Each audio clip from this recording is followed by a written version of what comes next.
بسم اللہ الرحمن الرحیم مولا یصلی وسلم دائمن ابدن علی حبیبک خیر الخلق کلہم لا تعداد درود و السلام آپ صلی اللہ علیہ وآلہ وسلم پر اور کروڑوں رحمتوں کا نزول آپ کی آل اور اصحاب پر۔ السلام علیکم ورحمۃ اللہ وبرکاتہ۔ ناظرین، اسلام اور ہم پروگرام میں ہم حاضر خدمت ہیں، اور آج کا جو ہمارا جو ٹاپک ہے، جو موضوع ہے، وہ اس وقت جو حالات چل رہے ہیں کہ مسلمانوں کے ساتھ پوری دنیا میں جو سلوک کیا جا رہا ہے، اور اس کے ساتھ ساتھ مسلمانوں کی جو دینی مذہبی کتاب یعنی قرآن مجید ہے، اس کی بے حرمتی کی جا رہی ہے۔ اور یہ ایک سلسلہ گزشتہ 2 صدیوں سے چلا آ رہا ہے، جب جاپان نے سب سے پہلے قرآن کی بے حرمتی کی اور قرآن مجید کی ترسیل پر پابندی عائد کی۔ پردے کا حکم اس نے جو ہے کہ منع کر دیا کہ پردہ نہیں کر سکتی مسلمان خواتین، اور قرآن کی تعلیم اس نے منع کی جاپان نے۔ تو اس پہ کیا ہوا کہ اللہ تعالیٰ کا عذاب ان پہ نازل ہوا، اور ہیروشیما پہ جو بم بلاسٹ ہوا اس کے بعد یہ حالات ہوئے۔ اور اس کے ساتھ ابھی جو حال ہی میں سویڈن نے جو قرآن کی بے حرمتی کی، اسی موضوع پر آج ہم نے بات کرنی ہے۔ ہمارے درمیان موجود ہیں جناب مفتی سیف اللہ سعیدی صاحب۔ آئیے ناظرین، آپ کی ان سے ملاقات کراتے ہیں۔ السلام علیکم۔ وعلیکم السلام ورحمۃ اللہ وبرکاتہ۔ ہاں جناب قبلہ مفتی صاحب، خوش آمدید۔ جزاک اللہ۔ کیسے مزاج گرام؟ الحمدللہ، آپ خیریت سے؟ الحمدللہ۔ مفتی صاحب، اس وقت جو موجودہ حالات چل رہے ہیں پوری دنیا کے اندر کہ کسی نہ کسی طریقے سے مسلمانوں کو ذہنی اور قلبی تکلیف پہنچانے کے لیے کوئی نہ کوئی ایسا حربہ ہر چند سالوں کے بعد، چند دنوں کے بعد دنیا میں برپا ہو جاتا ہے۔ اور قرآن مجید کی بے حرمتی، جس طرح کہ میں نے عرض کیا کہ جاپان میں سب سے پہلے اس نے جو کہ گستاخی کی، تو اللہ تعالیٰ نے اس کو اس کی سزا دی۔ اور اس کے بعد جس طرح کہ 1914 سے 1918 میں پہلی ورلڈ وار جو ہوئی تھی، اس میں جارج لائٹ نے قرآن مجید کی بے حرمتی کی، اور اس نے ہاؤس آف کامن میں کھڑا ہو کر یہ کہا کہ جب تک قرآن موجود ہے ہم دنیا میں امن قائم نہیں کر سکتے۔ تو یہ ان کے شروع سے ایک ارادے ہیں، ان کے ذہنوں کے اندر یہ چیزیں چل رہی ہیں، تو گائے بگائے اس کا وہ اظہار کرتے ہیں۔ تو اس چیز کے سے ہم ان کو روکیں گے کیسے، اور یہ کیوں کرتے ہیں، یہ سوال ہے۔ جی، بسم اللہ الرحمن الرحیم۔ زبیر الوی صاحب، پہلے تو میں شکریہ ادا کرتا ہوں کہ آپ نے اس حساس اور اہم گفتگو میں ہمیں حصہ دار بنایا۔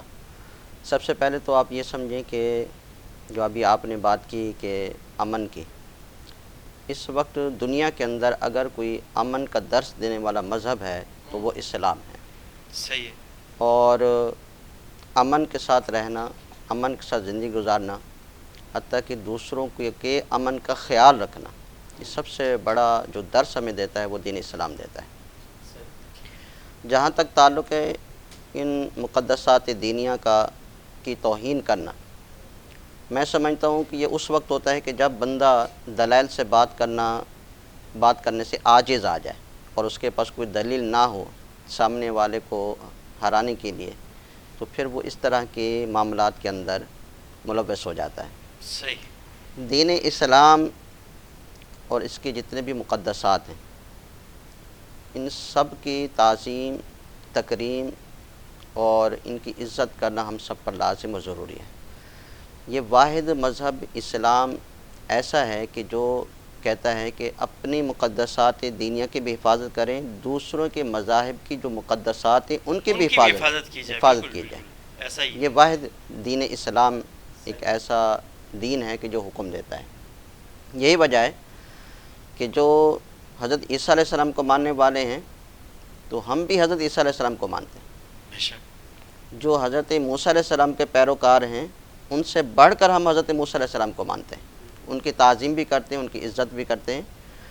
اسی طرح تورات و انجیل جو مقدس کتابیں ہیں، ان کا بھی احترام بجا لانا چاہیے۔ لیکن یہ جو سلسلہ چلا ہے مقدسات دینیہ کا، اب آپ دیکھ لیں کہ سب سے پہلے حضور علیہ السلام کے معاذ اللہ خاکے بنائے گئے، اور انہیں باقاعدہ صرف بنانے کی حد تک نہیں، شائع بھی کیا گیا، اور مسلمانوں کی جو غیرت ایمانی ہیں انہیں للکارا گیا۔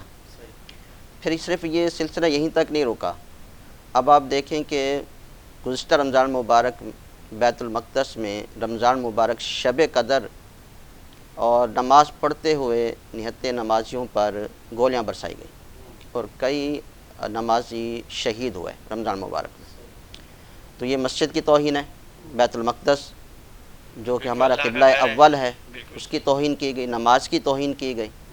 اچھا، اس سے بڑھ کر پھر کینیڈا میں، ڈنمارک میں اس سے پہلے بھی واقعات پیش ہے کہ نمازیوں پر کار چڑھا دی جاتی ہے، کلہاڑے سے حملہ کر دیا جاتا ہے یا گولیوں سے بھون دیا جاتا ہے.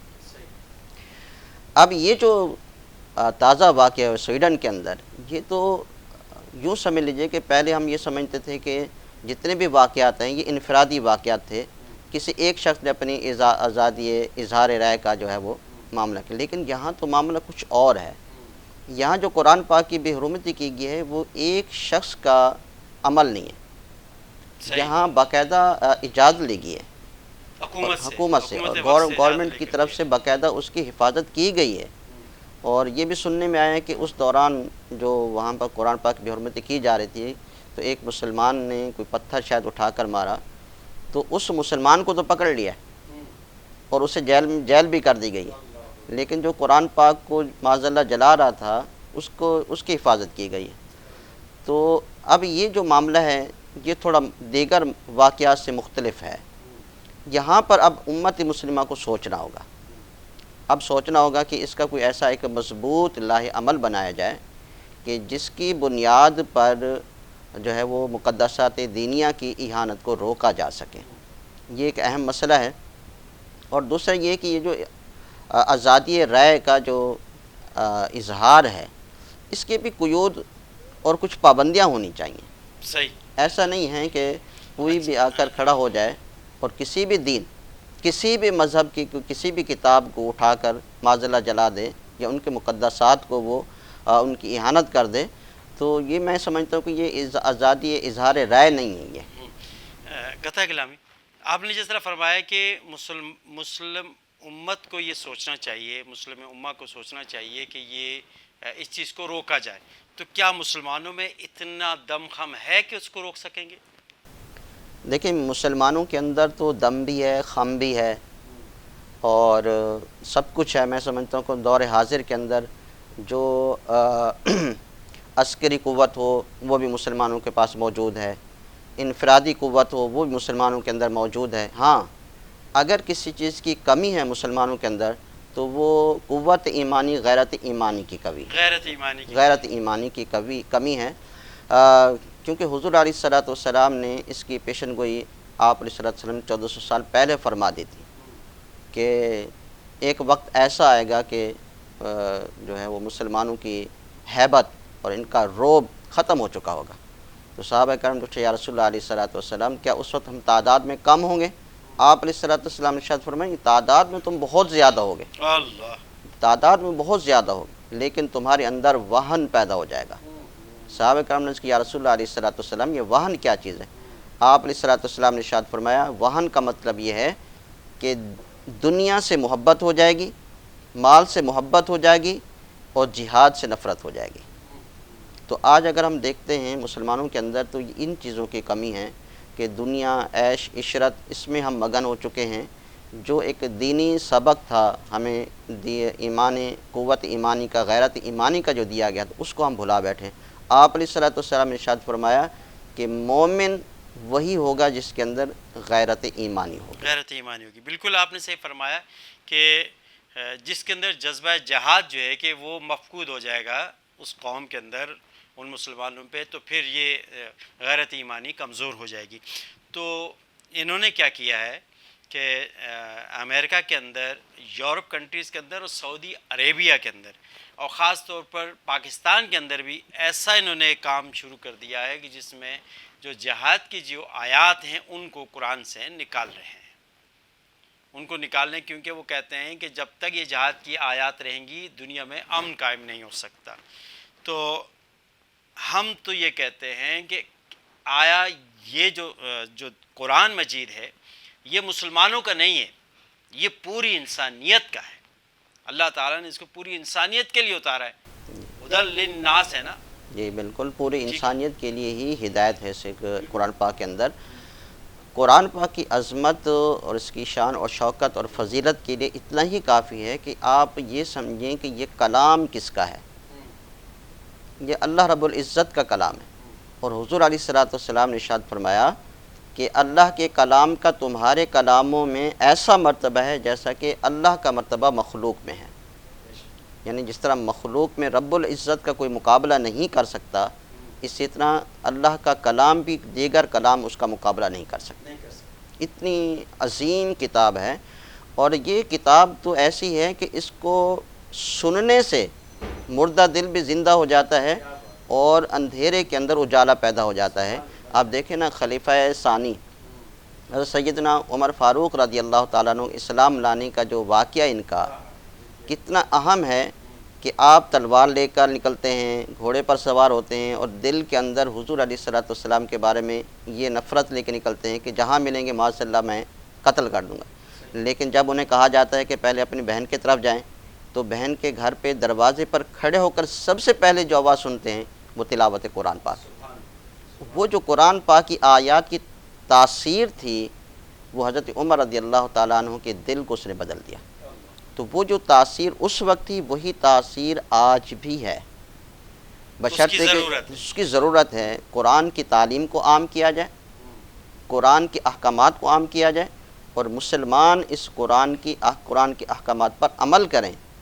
جب مسلمان قرآن کے احکامات پر عمل کرے گا تو مسلمان کے اندر پھر وہی پرانا روب بھی آ جائے گا، وہی دبدبہ بھی ہوگا، اور پھر اللہ تبارک و تعالیٰ عروج بھی عطا فرمائے گا۔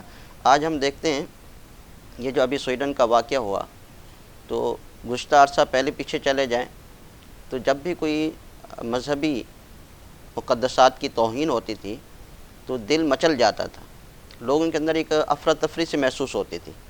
لیکن اس دفعہ تو مطلب کسی کے کان پر جوں بھی نہیں رینگی، مقصد تعداد میں لوگ نہیں جی نہیں نکلے۔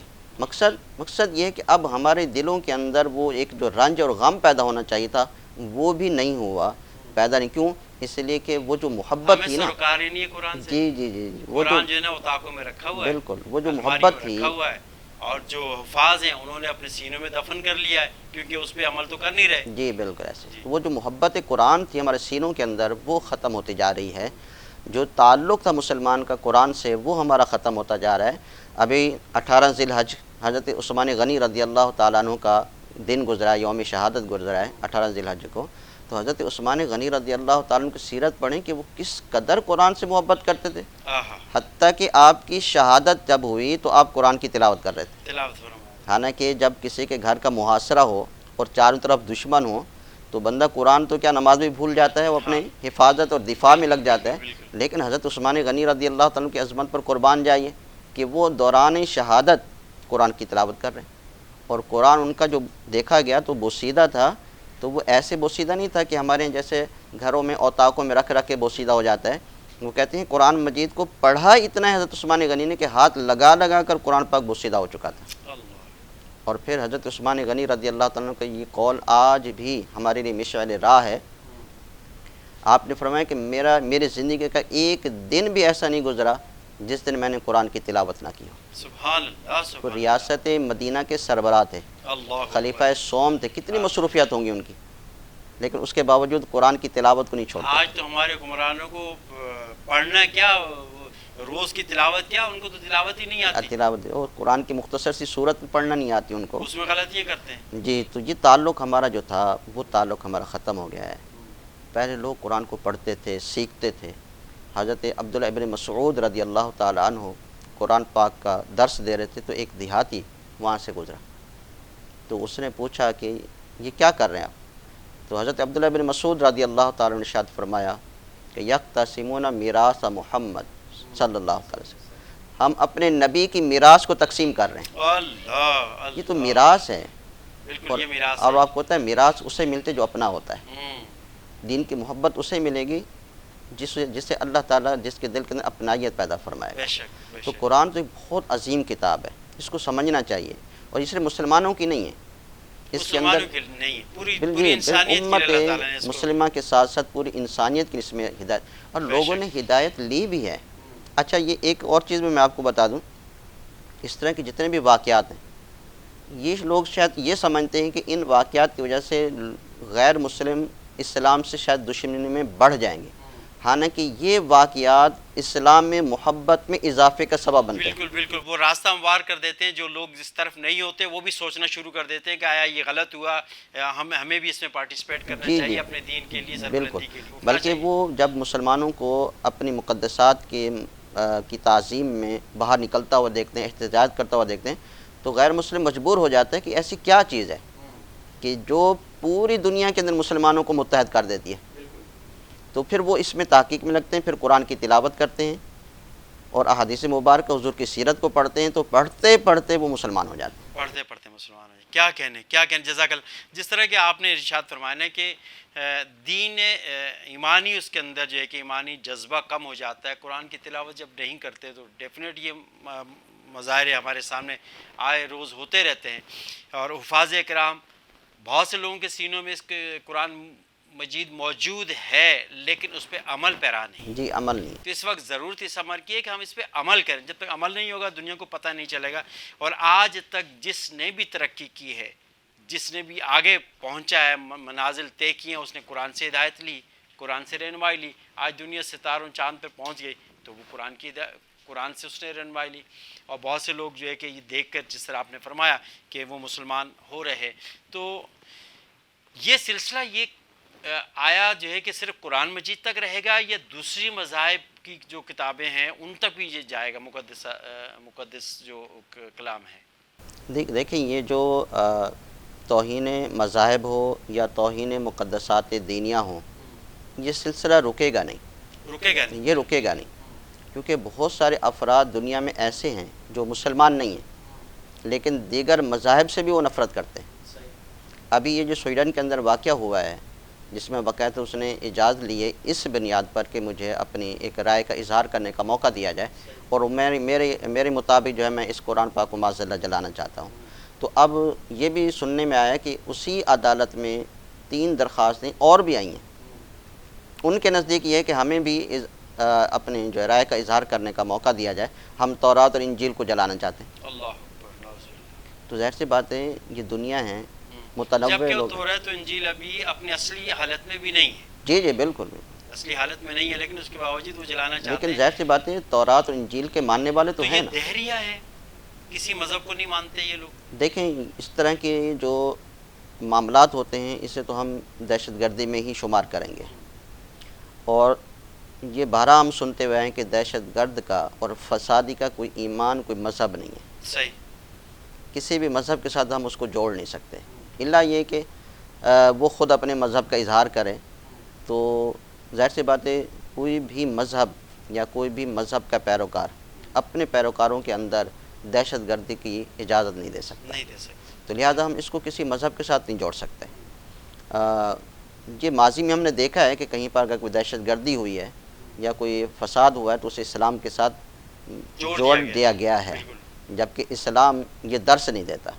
تو لہذا ہمیں آج بھی ہمیں اسلام یہ کہتا ہے کہ دہشت گردی اور فسادی کا کوئی مذہب، کوئی دین نہیں ہوتا، اس کا صرف ایک ہی مقصد ہوتا ہے کہ پرامن معاشرے کے اندر، پرسکون دنیا کے اندر ایک تہلکہ مچا دیا جائے، ایک افراتفری پیدا کر دی جائے۔ تو لہذا اس کو جو ممالک اس کی اجازت دیتے ہیں تو سب سے پہلے یہ انہیں سوچ لینا چاہیے کہ اس کے مقابلے میں رد عمل کیا آئے گا، صحیح، احتجاج کس طرح کا آئے گا، ری ایکشن کیسا آئے گا، تو اس پر سوچ کے پھر انہیں یہ قدم اٹھانا چاہیے۔